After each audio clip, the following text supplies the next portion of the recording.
NCP नेता शरद पवार को लेकर अब उनके सहयोगी ही कंफ्यूजन की स्टेज में आ गए हैं। दरअसल शरद पवार की लगातार अजीत पवार से मुलाकात और उनके एनडीए में शामिल होने की खबरों ने महाविकास अघाड़ी को और इंडियन गठबंधन के नेताओं की बेचैनी बढ़ा दी है। पवार लगातार कहते रहे हैं कि बीजेपी के साथ जाना उनके सिद्धांत और विचारधारा के खिलाफ है, लेकिन भतीजे के साथ उनकी मुलाकातों का सिलसिला लगातार जारी रहा। यही वजह है कि महाराष्ट्र में महाविकास अघाड़ी के नेताओं से लेकर सत्ता पक्ष के नेता तक पवार की पॉलिटिक्स को समझ नहीं पा रहे। बता दें आपको कि फिलहाल महाराष्ट्र में विधानसभा चुनाव तो नहीं है, लेकिन लोकसभा चुनाव 2024 को लेकर सियासी बिसात बिछने लगी है। धड़ों और गुटों में बदली महाराष्ट्र की सरकार को लेकर लगातार फेरबदल देखने के लिए मिल रही है। महाराष्ट्र की राजनीति पिछले 30 सालों में बेमेल गठबंधनों और अपनों की बगावत की साक्षी रही और ऐसे में 2024 से पहले पवार क्या स्टैंड लेंगे, इसको लेकर लगातार सस्पेंस बरकरार है। 82 साल की उम्र में भी सुपर एक्टिव इस मराठा नेता की गतिविधियों से महाविकास अघाड़ी के अन्य घटक कांग्रेस और शिवसेना यूबीटी के लिए भी परेशानी का सबब है। शनिवार 12 अगस्त को अजीत पवार और शरद पवार की पुणे में एक बिजनेसमैन के घर पर मुलाकात हुई। इस मुलाकात के बाद एक अखबार ने पूर्व सीएम और कांग्रेस नेता पृथ्वीराज चौहान के हवाले से अपनी रिपोर्ट में ये दावा कर दिया कि बीजेपी ने शरद पवार को केंद्र में कृषि मंत्री बनाने और नीति आयोग का अध्यक्ष बनाने का ऑफर दिया है। इसके बाद महाराष्ट्र की राजनीति में भूचाल आ गया। अखबार में लिखा है कि बीजेपी की ओर से आए इस ऑफर में सांसद सुप्रिया सुले और विधायक जयंत पाटिल को मंत्री बनाने की पेशकश भी की गई है, लेकिन बुधवार को सुप्रिया सुले की ओर से इस तरह कयासबाजियों को गलत बता दिया गया। ऐसे में सवाल है कि क्या शरद पवार महाविकास अघाड़ी से बाहर होंगे, फिर वो एनडीए में शामिल होकर केंद्र में कोई महत्वपूर्ण पद लेने वाले हैं। आइए जानते हैं ऐसी चर्चाओं के पीछे आखिर वजह है क्या।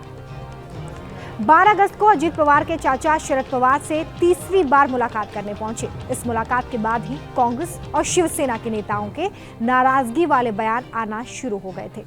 नाना पटोले का कहना है कि सीनियर पवार क्यों जूनियर पवार से मिल रहे हैं। पहले 2 बार हुई मुलाकातें तो सहयोगियों को हजम हो गई, फिर तीसरी बार हुई मुलाकात से सहयोगी दल के सब्र का बांध टूट गया।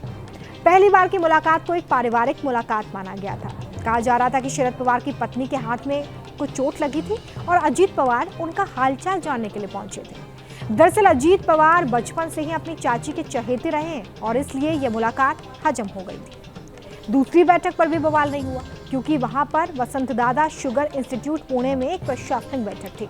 चूंकि दोनों इंस्टीट्यूट में है, इसलिए यह मान लिया गया कि एक प्रशासनिक बैठक है।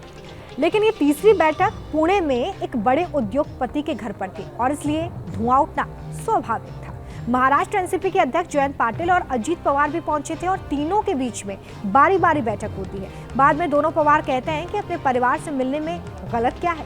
इस मुलाकात के बाद महाविकास अघाड़ी के दोनों सहयोगी कांग्रेस और शिवसेना का नाराज होना बिल्कुल तय था।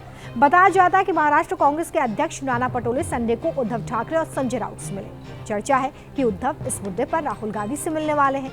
हो सकता है कि एनसीपी से अलग होने की बात पर भी चर्चा हो। वहीं दूसरी तरफ अपनी ही पार्टी में 2 फाड़ के बाद भी पवार की चुप्पी पर सवाल खड़े हो रहे हैं। सवाल है कि आखिर उद्धव ठाकरे की तरह शरद पवार क्यों कोर्ट नहीं गए। आपको बता दें कि शिवसेना पार्टी में भी एनसीपी की तरह ही विघटन हुआ था, लेकिन शिवसेना में शिंदे गुट के खिलाफ उद्धव ठाकरे ने लगातार कोर्ट में अपनी बात रखी, ये साबित करने की कोशिश की कि शिंदे गुट अवैध है। इस तरह की किसी प्रकार की कोशिश शरद पवार की ओर से नहीं की गई। महाराष्ट्र की राजनीति के जानकारों की माने तो शरद पवार कभी ऐसा नहीं करेंगे जो उद्धव ने किया। वो जानते हैं कि कोर्ट से कुछ हासिल होने वाला नहीं है। पवार अभी भी इंडिया, महाविकास अघाड़ी और बीजेपी को कंफ्यूज करते रहेंगे। सीनियर पवार को समझना इतना आसान भी नहीं है। 2024 के आम चुनाव के बाद ही वो अपने पत्ते खोलने वाले हैं। Team news nation.